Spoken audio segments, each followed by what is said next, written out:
Hi Libra, ito na po ang inyong reading, January 2026, unang buwan ng taon. Anong kailangan yung marinig? Kuha tayo ng ilang guidance, advice, messages para sa inyo. Happy New Year, Libra. Libra energy tayo. Guidance, subukan natin maging straightforward. Message po para sa mga Libra. Unang buwan ng taon sa pagpasok ng 2026. Ano nga asahan nyo? Guidance, advice para sa mga Libra po na maring makapakinig dito. Message. Patawarin po sa ilang ingay. Merong ilang gumagawa sa kapitbahay. May nagka-construction, umaga-umaga tayo. Okay. Nine of Pentacles. The Strength card. Okay.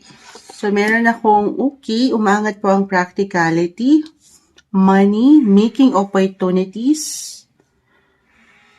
at the same time, yung ilang dahilan mo. Kung bakit ka patuloy na para mang may hugot agad, the Strength card. Yung mga dahilan mo, kung bakit patuloy kang bumabangon sa umaga at nagpo-push pagdating sa iyong mga buhay, paggawa, trabaho, maging ano pa man yan.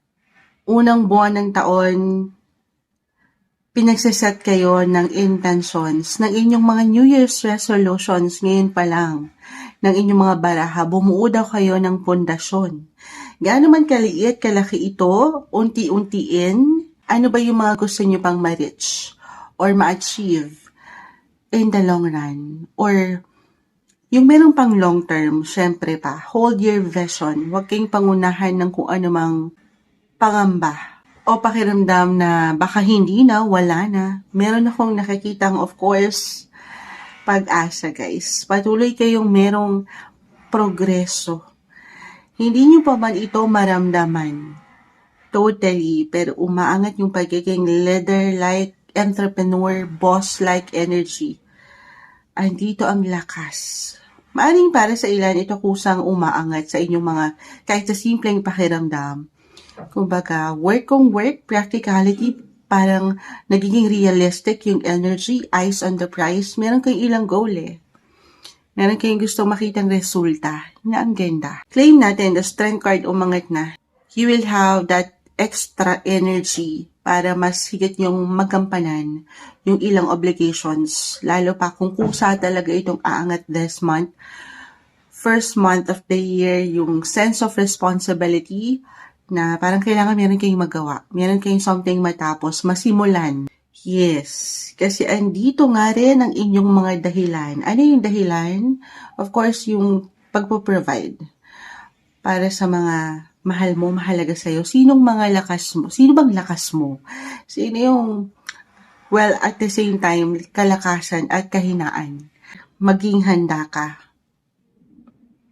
Mag-set ng intentions at magplano.